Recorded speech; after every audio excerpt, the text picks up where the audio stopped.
नमस्कार, स्वागत है आप सबका दिन भर की तमाम बड़ी और अहम खबरों के साथ मैं हूं कवीन सचान। शुरुआत हेडलाइन से। संविधान से ऊपर नहीं personal law, Allahabad high court ने कहा समानता के अधिकार के खिलाफ मुस्लिम उलेमाओं से प्रधानमंत्री की सुधार की अपील।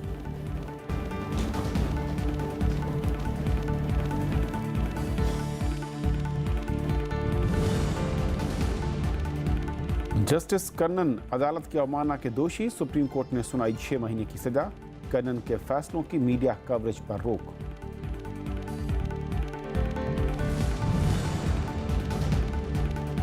विजय माल्या अदालत की अवमानना के दोषी, सुप्रीम कोर्ट का 10 जुलाई को पेश होने का आदेश। डिएगो डील की रकम वारिसों में बांटने पर ऐतराज।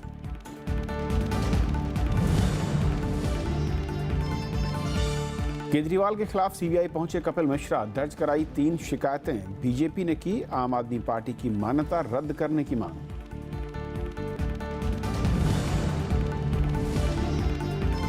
दिल्ली विधानसभा की वीवीपैट से चुनाव की मांग, प्रस्ताव पारित कर राष्ट्रपति और चुनाव आयोग से अपील। सौरभ भारद्वाज ने डमी ईवीएम को किया टेम्पर।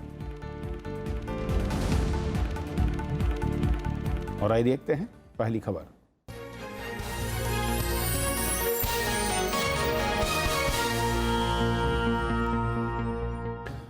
इलाहाबाद हाई कोर्ट ने कहा कि पर्सनल लॉ बोर्ड संविधान से ऊपर नहीं है और ट्रिपल तलाक मुस्लिम महिलाओं के अधिकारों का उल्लंघन करता है। कोर्ट ने कहा कि ऐसा फतवा मान्य नहीं है जो न्याय व्यवस्था के खिलाफ हो। उधर प्रधानमंत्री नरेंद्र मोदी ने मुस्लिम नेताओं से मुलाकात के दौरान 3 तलाक के मुद्दे को राजनीतिक रंग न देने और सुधार की अपील की। इलाहाबाद हाईकोर्ट ने मंगलवार को 3 तलाक दिए जाने के बाद दर्ज दहेज उत्पीड़न के एक मामले की सुनवाई करते हुए सख्त टिप्पणी की। कोर्ट ने कहा कि पर्सनल लॉ के नाम पर मुस्लिम महिलाओं समेत किसी के मूल अधिकारों का हनन नहीं किया जा सकता। कोई भी मुस्लिम पुरुष ऐसे तरीके से तलाक नहीं दे सकता है जिससे समानता और जीवन के मूल अधिकारों का हनन होता हो। कोर्ट ने कहा कि जिस समाज में महिलाओं का सम्मान नहीं होता है उसे सभ्य नहीं कहा जा सकता और कोई भी पर्सनल लॉ संविधान के दायरे में ही लागू हो सकता है। कोर्ट ने कहा कि ऐसा कोई फतवा मान्य नहीं है जो न्याय व्यवस्था के विपरीत हो। संविधान के दायरे में ही पर्सनल लॉ लागू होगा और जो भी पर्सनल लॉ के जो भी कानून संविधान का उल्लंघन कर रहे होंगे, अनुच्छेद का, मूल अधिकारों का, वो सब प्रभावी नहीं हो सकते, उनको लागू नहीं कराया जा सकता। हाईकोर्ट ने याचिकाकर्ता के खिलाफ दर्ज दहेज उत्पीड़न केस को रद्द करने से भी इनकार कर दिया। याचिका में दलील दी गई थी कि उसने पत्नी को तलाक दे दिया है और दारुल इफ्ता जामा मस्जिद आगरा से फतवा भी ले लिया है। इस आधार पर उस पर दहेज उत्पीड़न का मुकदमा नहीं बनता है। माना कोर्ट ने कहा कि अगर आप पत्नी के मूल अधिकार हैं कि उसको जीवन जीने का हक है और उसको गुजारा भत्ता पाने का हक है और तमाम अधिकार हैं, तो केवल पर्सनल लॉ के आधार पर या फतवे के आधार पर उसके पर्सनल अधिकारों को, मूल अधिकारों को आप हनन नहीं कर सकते। सुप्रीम कोर्ट की संविधान पीठ इस महीने की 11 तारीख से 3 तलाक, हलाला और बहु विवाह की संवैधानिकता को चुनौती देने वाली याचिकाओं पर रोजाना सुनवाई करने जा रही है। All India Muslim personal law board का कहना है कि मजहब के मामले में सरकार को दखल नहीं देना चाहिए। सरकार ने 3 तलाक, हलाला और बहु विवाह प्रथा को मुस्लिम महिलाओं के जीवन और गरिमा के खिलाफ माना है। Bureau report, Rajya Sabha TV. और इस पूरे मामले के एक दूसरे कानूनी पहलुओं पर और बातचीत करने के लिए हमारे साथ सुप्रीम कोर्ट की सीनियर एडवोकेट प्रिया हिंगोरानी जुड़ रही हैं। प्रिया, स्वागत है आपका।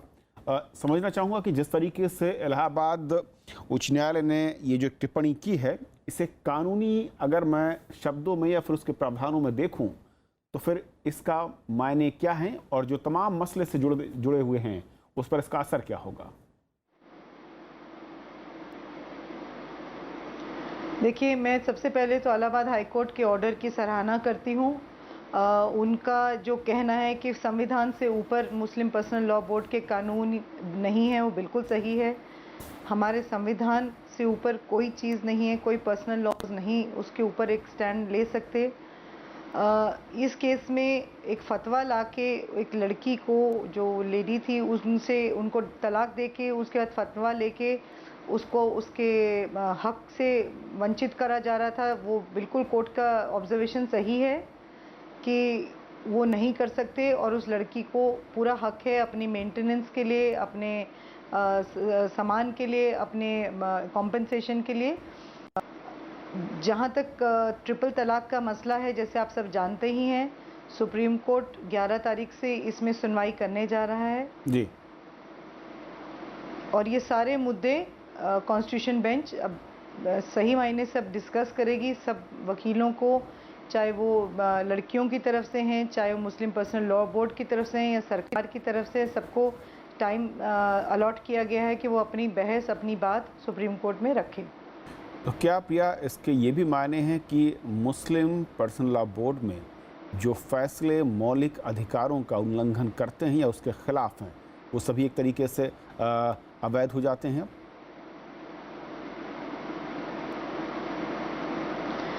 देखिए, कुछ फैसले जो मुस्लिम पर्सनल लॉ बोर्ड, क्योंकि तलाक का एक प्रोसीजर है जो कुरान में कहा जाता है, जो मुस्लिम पर्सनल लॉ बोर्ड ने भी अपने एक तरीके से इवॉल्व करा है।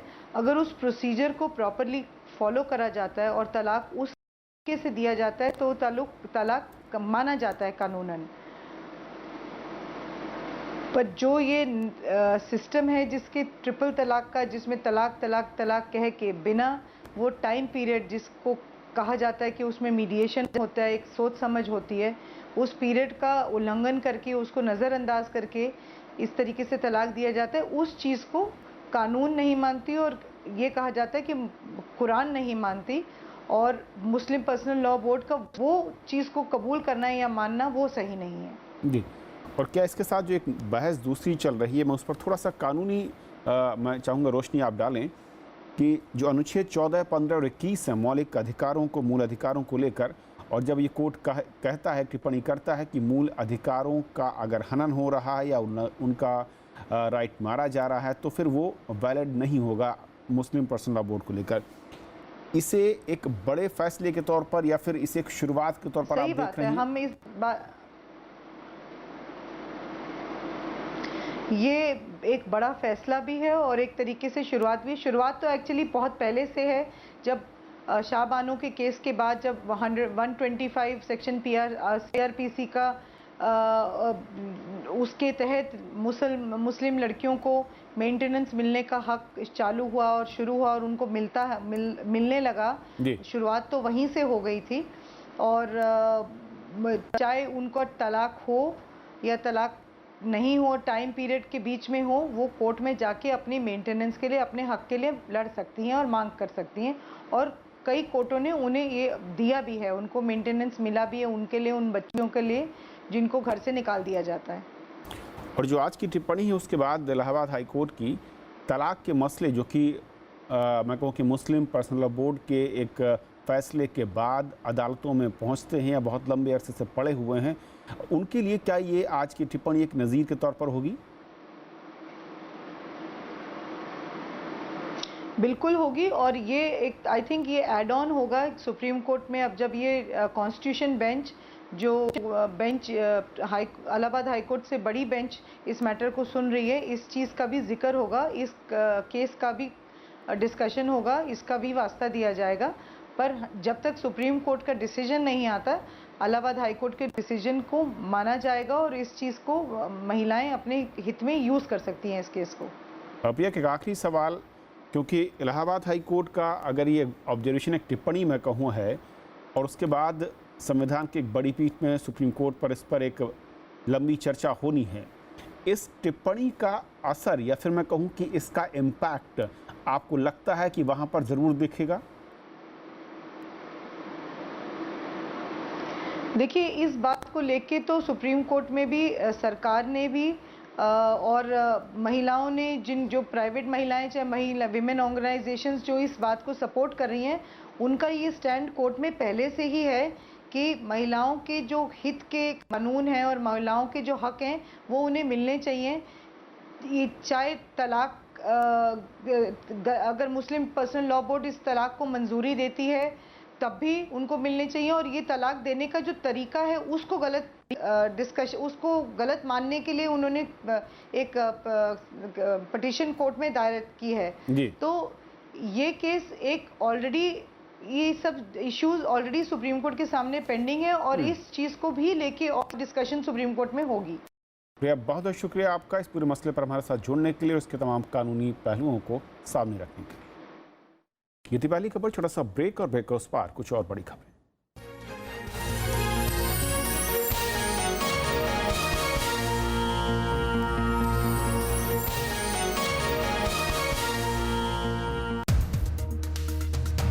असली लड़ाई इस समय ऑपोजिशन और सरकार के बीच में क्या है? क्या आइडियोलॉजी की लड़ाई है? क्या मुद्दों की लड़ाई है? संविधान खतरे में है, तो इससे बड़ा मुद्दा क्या हो सकता है? ऑपोजिशन एक प्लेटफॉर्म पर जब आएगा और बहुत सारे ऐसे फेसेस होंगे तो ये बातें बहुत आम हो जाती हैं कि ईगो क्लैशेस होती हैं और अल्टीमेटली वो जो ऑपोजिशन का एक प्लेटफॉर्म बनता है वो क्रम्बल कर जाता है। अपोजिशन में एकता पहले होना जरूरी है। जो नाम आप कह रहे हैं, नाम सेकेंडरी बात है। Watch to the point with veteran JDU leader Sharad Yadav only on Rajya Sabha television.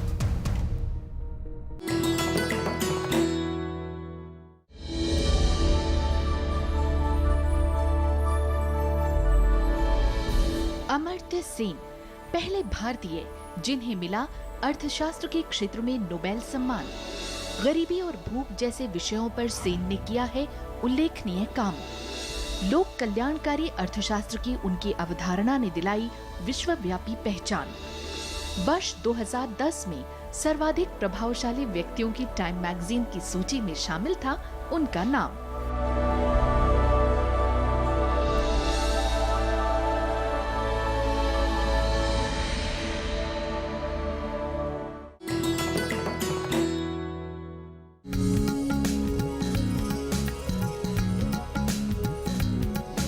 सितारों की कहकशा है, यूं ही घूमते रहने का मजा ही कुछ और। हम अपना प्यार बढ़ा रहे हैं, प्रेम, ये प्रेम की बातें होती हैं। मेरा मजहब इंसानियत है। बांसुरी को लेके और उसको मैं गाऊं ध्रुपद शैली में तो कितनी अच्छी बात हो। मैं सोचता नहीं हूँ, मैं महसूसता हूँ। सपनों की उड़ान और उनके संघर्ष की रहगुजर। हिंदू एक महकता हुआ फूल है और मुसलमान एक महकती हुई जूही का दरख्त है। मैंने कहा अम्मा जो भी दाल रोटियों की खाऊंगा पर मैं रियाज करूंगा।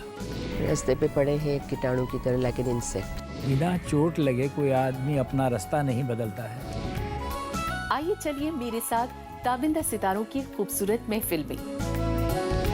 देखिए शख्सियत हर शनिवार रात 10:30 बजे और रविवार शाम 4:30 बजे सिर्फ राज्यसभा टीवी पर।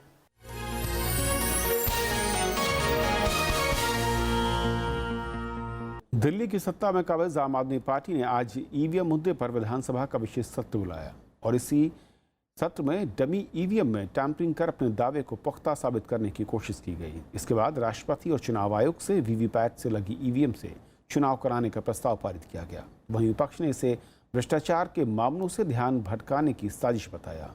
इस बीच चुनाव आयोग ने कहा है कि जो मशीन हैक करके दिखाई गई वो उनकी नहीं थी। दिल्ली विधानसभा के एक दिन के विशेष सत्र में आम आदमी पार्टी ने हाल के चुनाव में हार के लिए इलेक्ट्रॉनिक वोटिंग मशीन को जिम्मेदार ठहराया। पार्टी विधायक सौरभ भारद्वाज ने डमी ईवीएम को टेम्पर करके दिखाया। उन्होंने दावा किया कि ईवीएम के हार्डवेयर में छेड़छाड़ की जा सकती है। सिर्फ मदरबोर्ड 90 सेकंड लगते हैं एक मदरबोर्ड चेंज करने में। को कोई रिग नहीं कर सकता और रिगिंग किसी भी मशीन की संभव है और यही कारण है कि जिन देशों से हम इसके माइक्रो कंट्रोलर को लाए उधार लेके, वो देश भी इस टेक्नोलॉजी को इस्तेमाल नहीं करते। गंभीर स्थिति बन गई। क्यों बन गई है? क्योंकि यूपी के जब चुनाव जीते ईवीएम के दम पर और दूसरी तरफ पंजाब में आम आदमी पार्टी को हरवाया गया, कांग्रेस को जितवाया गया। यह भी ईवीएम के दम पे किया गया। बीजेपी ने आरोप लगाया कि केजरीवाल सरकार उनके ऊपर उठ रहे भ्रष्टाचार के मामलों से ध्यान भटकाने की कोशिश में है। जब ये लोग इस तरह से घोटाले करेंगे, मैं अध्यक्ष महोदय आपको ये बताना चाहता हूं, देश के लोग आज दिल्ली के लोगों से पूछ रहे हैं कि ईवीएम खराब नहीं थी, जिनकी नीयत खराब थी आज वो कुर्सी छोड़कर भाग क्यों नहीं रहे। इससे पहले कार्यवाही शुरू होते ही नेता विपक्ष विजेंद्र गुप्ता ने सदन में भ्रष्टाचार का मुद्दा उठाया। अवरोध के बीच स्पीकर के आदेश पर विजेंद्र गुप्ता को सदन से बाहर कर दिया गया। तो ये बाहर दिखाते ना, अंदर इसके लिए सदन का प्रोटेक्शन क्यों ले रहे हैं? क्योंकि आपको मालूम है 67 है, विपक्ष के नेता को बाहर निकाल देंगे। ये तो बहाने हैं भ्रष्टाचार को दबाने के। उधर पार्टी से निकाले गए कपिल मिश्रा ने कहा कि केजरीवाल के नाम पर वोट नहीं मिल रहा, इसलिए वो ईवीएम का रोना रो रहे हैं। 5 राज्यों में विधानसभा और एमसीडी चुनाव के बाद आम आदमी पार्टी ने ईवीएम में छेड़छाड़ को हार की वजह बताया था। चुनाव आयोग ने सभी राजनीतिक दलों को चुनौती दे 12 मई को ईवीएम के साथ टैंपरिंग करने का न्योता दिया था, लेकिन केजरीवाल सरकार ने 3 दिन पहले ही दिल्ली विधानसभा में ईवीएम के साथ टैंपरिंग करके दिखा दिया। अब देखना यह है कि क्या 12 मई को केजरीवाल चुनाव आयोग की मशीन के साथ टैंपरिंग कर सकते हैं या फिर चुनावों में हुई अपनी हार की दोबारा समीक्षा करेंगे। कैमरामैन संजय कुमार के साथ अनु दीवान, राज्यसभा टीवी, दिल्ली। दिल्ली सरकार के पूर्व मंत्री कपिल मिश्रा ने आज सीबीआई में अरविंद केजरीवाल और पार्टी के नेताओं के खिलाफ शिकायत दर्ज कराई। उन्होंने चेतावनी दी है कि अगर आम आदमी पार्टी के नेताओं के विदेश दौरों की जानकारी सार्वजनिक नहीं की गई तो वो अनशन पर बैठेंगे। वहीं सीबीआई ने शिकायतों की जांच कराने की बात कही है। एसीबी में शिकायत के बाद कपिल मिश्रा मंगलवार को दिल्ली में सीबीआई के दफ्तर पहुंचे। यहां उन्होंने 3 शिकायतें दर्ज कराई हैं। इसमें अरविंद केजरीवाल पर 2 करोड़ के नकद लेन देन, केजरीवाल के रिश्तेदार की 50 करोड़ की लैंड डील और आम आदमी पार्टी के नेताओं के विदेश दौरे को लेकर शिकायतें की गई हैं। कपिल मिश्रा ने आम आदमी पार्टी के नेताओं की विदेश यात्राओं की डिटेल्स सार्वजनिक किए जाने की मांग की। 3 एफआईआर दर्ज कराने जा रहा हूँ। पहली एफआईआर अरविंद केजरीवाल और सतेंद्र जैन जी के बीच कैश एक्सचेंज की, दूसरी एफआईआर अरविंद केजरीवाल जी के रिश्तेदारों को इलीगल जमीन देने की और तीसरी एफआईआर आम आदमी पार्टी के 5 नेता आशीष खेतान, राघव चड्ढा, संजय सिंह, दुर्गेश पाठक और सतेंद्र जैन के विदेशी दौरों की जाँच की। आरोप लगने के बाद अरविंद केजरीवाल विपक्ष के निशाने पर आ गए। मंगलवार को बीजेपी कार्यकर्ताओं ने मुख्यमंत्री आवास के बाहर प्रदर्शन किया। वहीं दिल्ली बीजेपी अध्यक्ष मनोज तिवारी ने आम आदमी पार्टी पर चंदे की गलत जानकारी देने का आरोप लगाया है और चुनाव आयोग में शिकायत भी दर्ज कराई है। एक बार फिर से इनकम टैक्स डिपार्टमेंट को बताया गया, वेबसाइट पे डाला गया और इलेक्शन कमीशन को बताया गया, तीनों अलग। It has also been reported that there were 461 missing names or addresses of the donors. Congress का आरोप है कि आम आदमी पार्टी में सच बोलने वालों को बाहर निकाल दिया जाता है। भ्रष्टाचार के खिलाफ लड़ने वाली पार्टी के लोग खुद भ्रष्टाचार के अंदर संलग्न पाए जा रहे हैं। तो जो मुख्य मुद्दे जिनको लेकर पार्टी बनी थी वो सारे के सारे मुख्य मुद्दे एक एक करके धाराशायी होते जा रहे हैं। आम आदमी पार्टी कपिल मिश्रा के आरोपों को साजिश करार दे रही है। कपिल मिश्रा जी किसी जो मीडिया ने सवाल पूछे उसका जवाब देने के लिए बिल्कुल समर्थ रहे कि कैसे किस अटैची में थे, किस बैग में थे, कैसे थे, वो भी उनको कुछ नहीं जवाब दे पाए। मंत्रिमंडल से निकाले जाने के बाद पार्टी से भी सस्पेंड हुए कपिल मिश्रा ने सोमवार को दिल्ली एंटी करप्शन ब्रांच में टैंकर घोटाले को लेकर शिकायत की थी।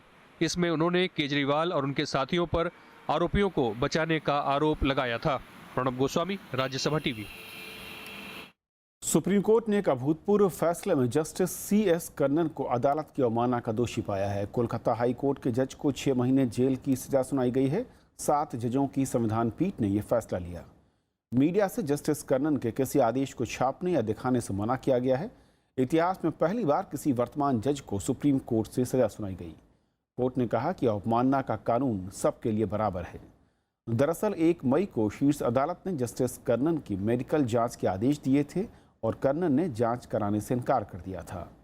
जस्टिस कर्णन ने प्रधानमंत्री को चिट्ठी लिखकर कई जजों पर गंभीर आरोप लगाए थे और उसके बाद उनके न्यायिक और प्रशासनिक काम पर रोक लगा दी गई। सुप्रीम कोर्ट ने कारोबारी विजय माल्या को अदालत की अवमानना का दोषी ठहराया है। माल्या को 10 जुलाई को हाजिर होने को कहा गया है। बैंकों का आरोप है कि माल्या ने अवैध तरीके से कुछ रकम अपने बच्चों के नाम कर दी है। सुप्रीम कोर्ट से कारोबारी विजय माल्या को बड़ा झटका लगा है। कोर्ट ने उन्हें अदालत की अवमानना का दोषी पाया है। उन पर अवैध तरीके से $4 करोड़ की रकम बच्चों को देने का आरोप है। ये रकम उन्हें ब्रिटेन की कंपनी डिएगो से मिले थे। ये आदेश SBI की अगुवाई वाले बैंकों के समूह की याचिका पर आया है। But there is definitely an order which holds him in contempt, and they have asked him to be present before the court on 10th of July, that is 10/7/2017. So he will be present in court and he will have to face questions by the court on why he should not be held for contempt. बैंकों का आरोप था कि माल्या का बच्चों को 4 crore dollar की रकम देना कई न्यायिक आदेशों का उल्लंघन है। दरअसल कर्नाटक हाईकोर्ट ने माल्या को अपनी संपत्ति दूसरों को देने पर रोक लगाई थी। माल्या के वकील ने दलील दी कि ये रकम बच्चों की ही है, न कि माल्या की। दरअसल पिछली सुनवाइयों में माल्या ने कहा था कि उनकी संपत्ति जब्त हो चुकी है, अब उनके पास पैसा नहीं है। राजनीतिक दलों ने कोर्ट के आदेश पर कुछ इस तरह प्रतिक्रिया दी। ये भी अपेक्षा है कि सुप्रीम कोर्ट सरकार से ये पूछेगा कि विजय माल्या देश का 9,091 करोड़ रुपया लेकर भगोड़ा कैसे हो गया। इसके बावजूद के देश के अटॉर्नी जनरल ने बैंकों के कंसोर्शियम को लिखकर कहा कि सुप्रीम कोर्ट में अपील करिए। 5 या 6 दिन तक अपील क्यों नहीं दायर हुई? तरीके से समन देने से मतलब क्या है? मतलब जब तक उनको वहां से लाना पड़ेगा, और लाने के लिए आपको ये कानूनी व्यवस्था करनी पड़ेगी, और उसके अंदर पहलकदमी सरकार नहीं दिखा रही। माल्या पर बैंकों का 9,000 रुपए करोड़ से अधिक का कर्ज बकाया है। माल्या फिलहाल ब्रिटेन में है। भारत का प्रत्यर्पण अनुरोध वहां की अदालत में लंबित है। रविंद्र सिंह चौरान, राज्यसभा टीवी। जम्मू कश्मीर के पूर्व मुख्यमंत्री फारूक अब्दुल्ला ने आज प्रधानमंत्री नरेंद्र मोदी से मुलाकात की। उन्होंने कहा कि कश्मीर में तनाव कानून व्यवस्था का मसला नहीं, इसका समाधान राजनीतिक तरीके से निपटना चाहिए। मुलाकात करीब आधे घंटे चली। फारूक अब्दुल्ला ने प्रधानमंत्री को घाटी के हालात की जानकारी दी। फारूक अब्दुल्ला श्रीनगर लोकसभा सीट से सांसद निर्वाचित हुए हैं और सांसद बनने के बाद प्रधानमंत्री से उनकी पहली मुलाकात थी। वित्त मंत्री अरुण जेटली ने कहा है कि किसानों की आय पर टैक्स लगाने का कोई इरादा नहीं है। उन्होंने कहा कि देश में संपन्न किसान बहुत कम हैं। उनके मुताबिक कृषि क्षेत्र संकट में है और इसीलिए कर लगाने का सवाल नहीं पैदा होता। उन्होंने बताया कि किसानों की मदद होनी चाहिए, न कि उन पर टैक्स लगाया जाना चाहिए। ये दूसरा मौका है जब वित्त मंत्री ने किसानों पर टैक्स न लगाने की बात दोहराई है।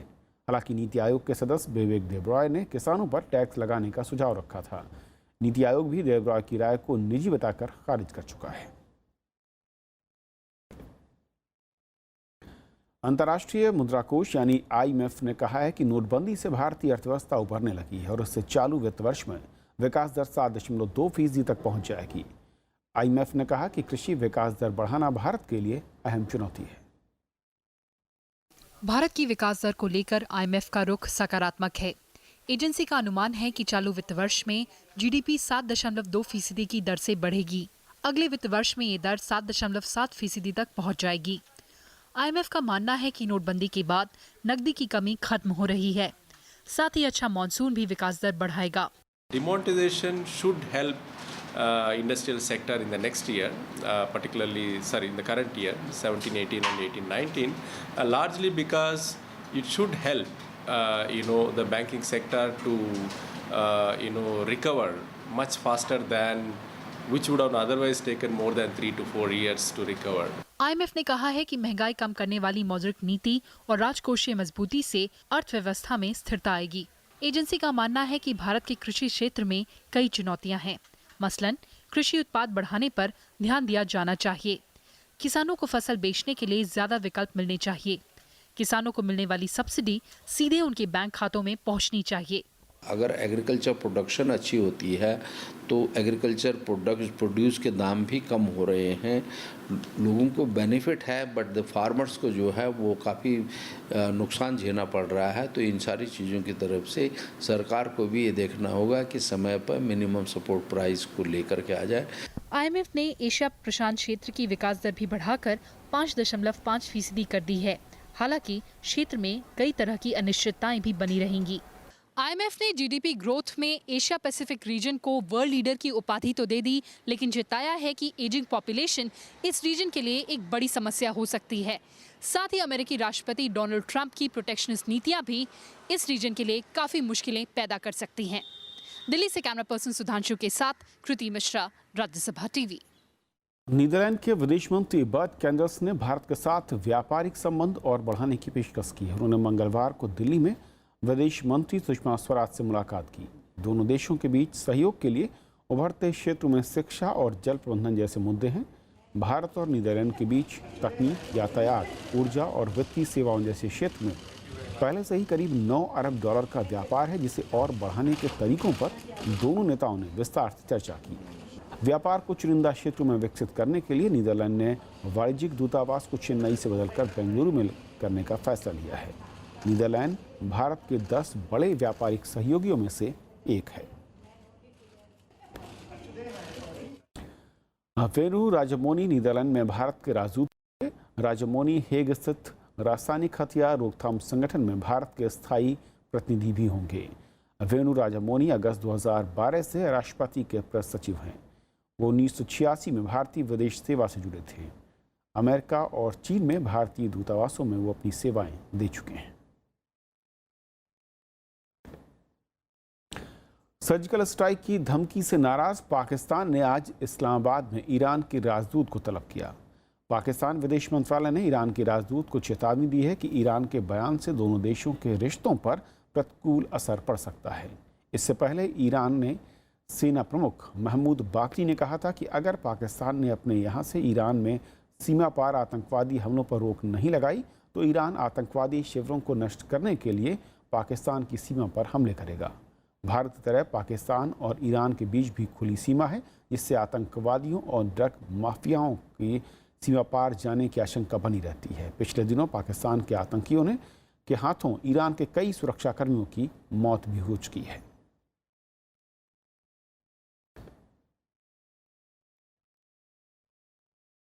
तो खबरों के आज के सफर में इतना ही, लेकिन जाते आते आपको छोड़ जाते हैं रूस में मनाए जाने वाले विजय दिवस की कुछ खास तस्वीरों के साथ।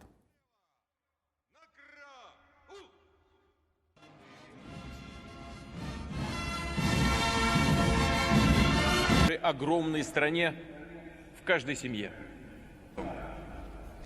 Мы обязаны, дорогие друзья,